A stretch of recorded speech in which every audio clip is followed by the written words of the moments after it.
Today, let's talk about using drums in small spaces, specifically drums in a small space for worship.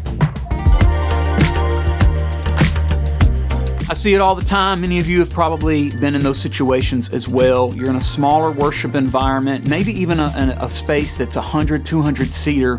The drums are overpowering everything.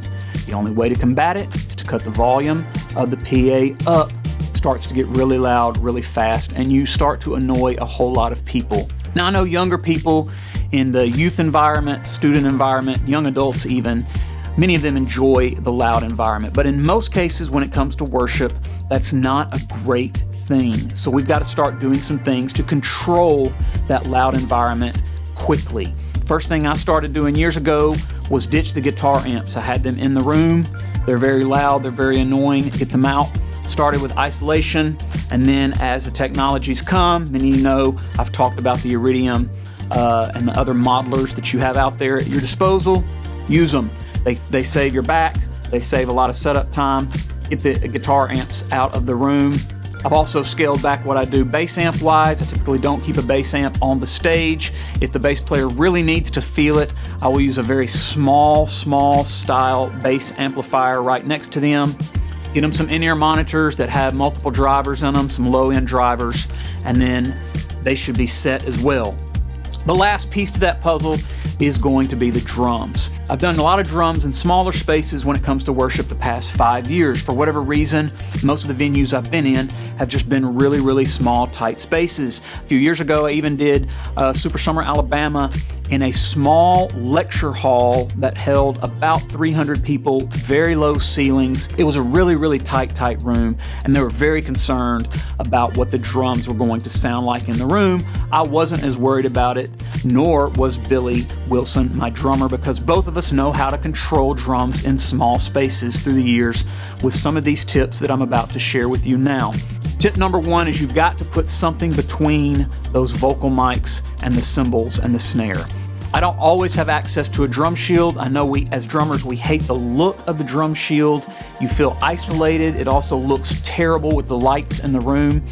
For the past few years, we've been using shy baffles. Shy baffles are round disc, cymbal-shaped disc that you can pack in your cymbal bag.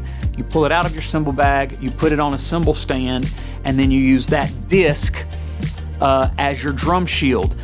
Placement is key when it comes to shy baffles. I always put them right in front of the crash cymbals and the snare drum and hi-hat, and preferably wherever your vocalists are going to be with those open vocal mics, you need a shy baffle between that vocal mic and the cymbals. That's the most important thing. Make sure that the shy baffles are tucked up against the drum set to block any of the cymbal bleed or snare from getting over into those vocal mics.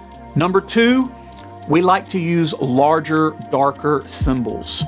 Many times those smaller cymbals are going to have a much higher, brighter tone, and they seem to cut through more. We like to use really large Turkish-style cymbals, and then as a drummer, he's going to be key. You've got to tell him to hit them lightly.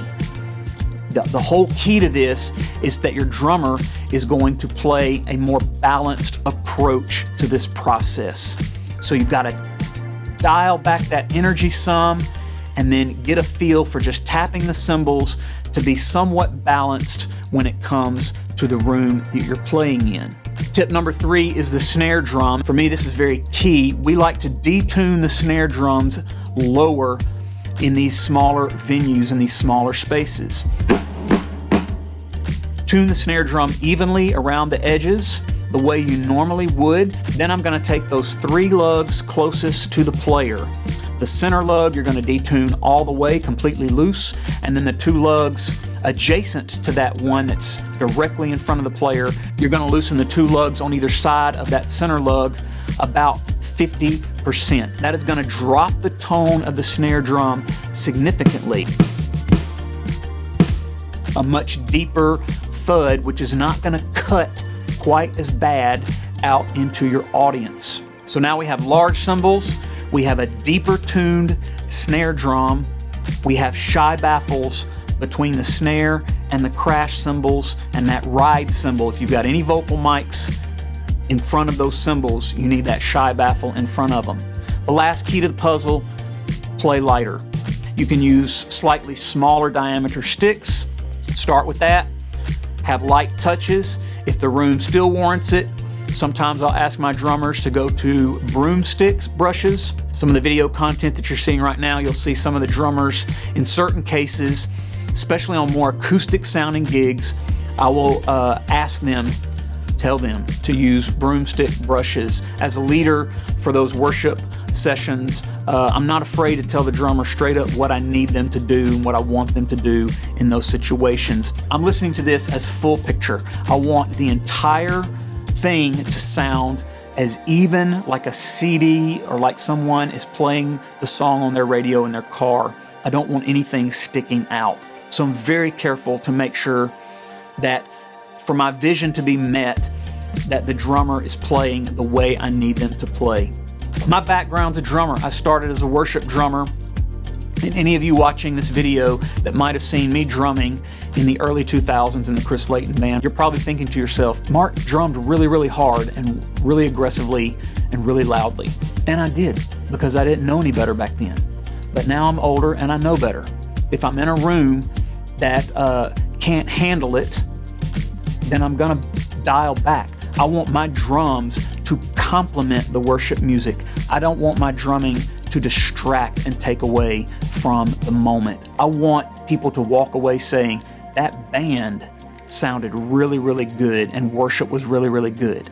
I don't want people walking away saying, that drummer was pretty energetic, pretty awesome.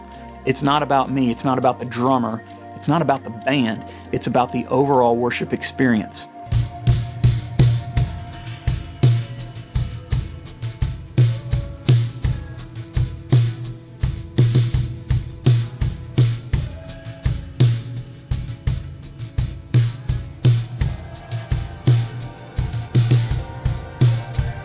For those of you who might be creating something from scratch, I would suggest a Parrish drum set if you're in a very small venue.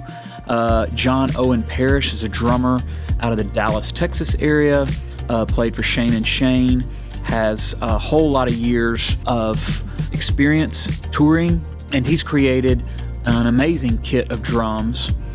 They use a very thin aluminum shell, and they create these really warm, dry tones. They use wooden hoops, very, very small kit, looks amazing. You'll notice right off the bat that it has like a leather drum head. Everything designed about these drums was built with the sound in mind. And the volume of these drums, in most cases, is about 50% softer than a traditional drum kit. So there you go, a few tips. If you have more questions, shoot me a comment. You can also message me on my website, marcuslewis.com. Please subscribe. See you next time.